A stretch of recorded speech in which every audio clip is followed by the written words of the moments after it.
Hey guys, welcome back, Tales of Dark. All right, tonight we're gonna be talking about Moloch. Okay.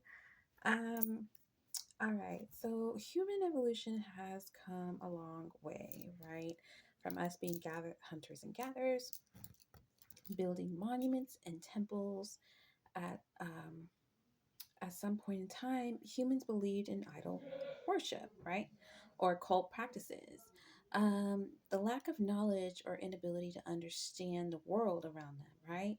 Or, to participate in wild beliefs or practices.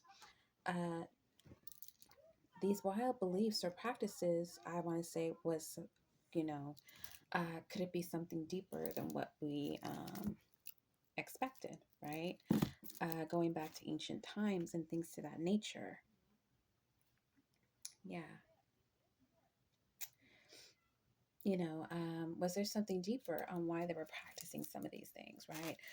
Did they witness something that motivate them to do some of these cults, to create these cults, religious rites, or practices, right? Um, what do you guys think? So tonight we are introduced to another deity, okay, mentioned in the Bible and also in other theological accounts around the world, right? They're coming across more information as information is being revealed, right? In this nature. One account is actually in the Bible of the god Moloch, the shameful ruler energy of sacrifice, okay, ritual prostitution, and was also included in this cult or worship of Moloch, right? Um, and it was practiced in Canaan, okay, modern day Lebanon, Syria, and parts of Israel at the time, okay, where it was pretty popular. It was the next best thing, right? Um, Another way of worship was the child sacrifice, okay, passing a child through the flames, okay, which is really sad, um, through a flame furnace, right? A statue with the head of a bull. And its arms stretched out. At the bottom of the bowl would be the furnace, right? The metal body of a man with the head of a bull, um, a masculine type of deity, right? And things to that nature. Um, Archaeologists believe that this also could have been practiced in other areas, such as North Africa, maybe Greece, um, different myths and motifs of the Minotaur, right? The bull like creature with the body of a man, right? Or humanoid that they claim was to be worshipped or real, right? Variations also have been spotted throughout different regions, and they believe that Moloch is also similar or related to the other deity that was popular at the time besides Dagon was Baal, Ball, another idol of worship, right? Many in mentioned in many writings, theological writings, and some accounts of Moloch worship. One that's pretty popular is the one that's in Leviticus 18:21 in the Bible, right? Where God warns the Israelites before entering into Canaan with Abraham or Moses or one of these religious leaders, right? To not participate in any worship of Moloch or giving up their children to sacrifice to Moloch, right? Um, when I just said that, this card came out. No, no lie. All right. So yeah. So they were forbidden to participate. Maybe just be like an onlooker, but not really participate or go near these people or mingle with these people that worship Moloch, right? And to not give up their children to this deity, right? Right. As a sacrifice. Some of the Israelites didn't listen, and a lot of people in the area also didn't believe and didn't listen. They were swayed into the worship of Moloch, into their own traditions or beliefs in the area. They say that King Solomon, okay, the wisest of all Israelite kings, right? They say that when he started intermarriage with different women, different queens or princesses from different regions, he started to kind of be influenced by their beliefs. Naturally, when you get married, that kind of happens, right? Sometimes. But in his case, with the multiple wives that he had, which had a powerful influence. Some of these women were foreign, and these wives were foreign, and they believed in foreign deities or gods, or they participated in many gods that were worshipped, popular gods in the region. So the wisest king, King Solomon, actually was swayed by this too, and he built places of worship of Moloch. Some theories suggest that Moloch is one of God's angels who fell with Lucifer, okay, and is one of the children to the princess of hell, right? And so, sorry, I had to close it off. My oil is done brewing or extremely hot. Can you hear it? Yeah. All right. So they believe that he was one of the princes of hell. They believe that he was a fallen angel, actually, not just any fallen angel, but one of the high rankings, right? So he had more power than the lesser angels, they say.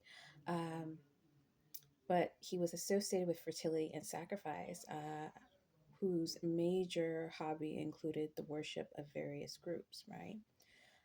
Some interesting facts rabbis claimed um, when they would see the statue of Moloch in some of these cities that it had 7 cabinets to hold things, right? In the front of the statue. So, like, let's say if this was, it'd be like here, here, here, here, like different pockets, right? Of things that were placed. Um, 7 kinds of cabinets. The first cabinet they said was for flour. I'm guessing for farming or good, things to that nature to bring about, lack of drought. Two, turtle doves. The third was for EU. I don't know what that is, but fourth was for a ram, a sacrifice of a ram. Five was for a calf.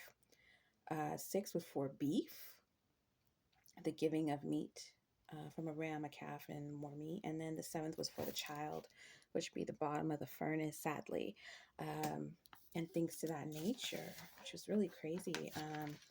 Some say Moloch is associated with the Mithras, the 7 chambers. So um, I will definitely do a video on that. The 7 chambers could be like occult knowledge or occult practice, or some kind of theoretic higher knowledge with these mitras and 7 chambers. Okay.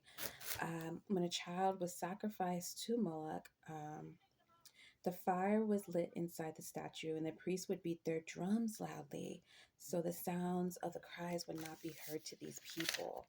Or they thought it brought comfort to the parents that were sacrificing the child to bring about good family and fortune.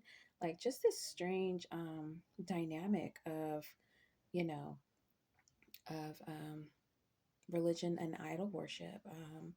And a very sad one too. And I was thinking, like, what would possess someone to, you know, do this? So the influence of some of these idols or cults or religious extremists or groups. I hope I'm using the right terms. But what I'm trying to say is that the more power that they gained, the more offers they got, which is really strange.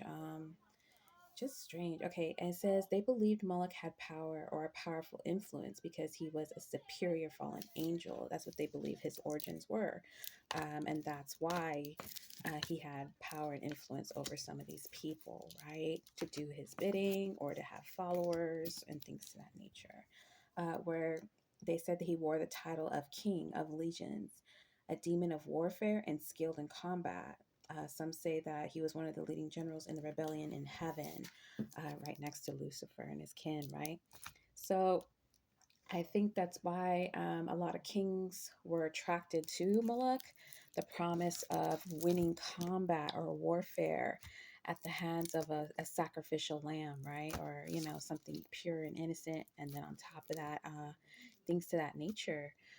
Because there was so much warfare and territory at the time, they turned to extreme I want to say, extreme measures to, gain a certain win, even if that meant, a sacrificial lamb or the sacrifice of, something to that nature, right? Just really strange.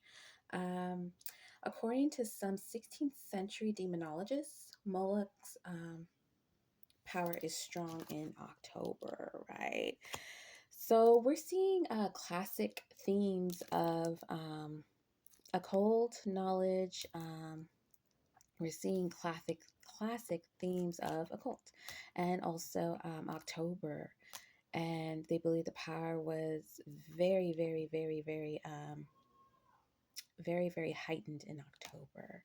Uh, you know, um, Around fall, Halloween, and things to that nature, which is very interesting. Very interesting. Yeah. Um, some people believe that Moloch's cult um, still is in our society today. Um, I know that different there is different articles of some things online that I did find.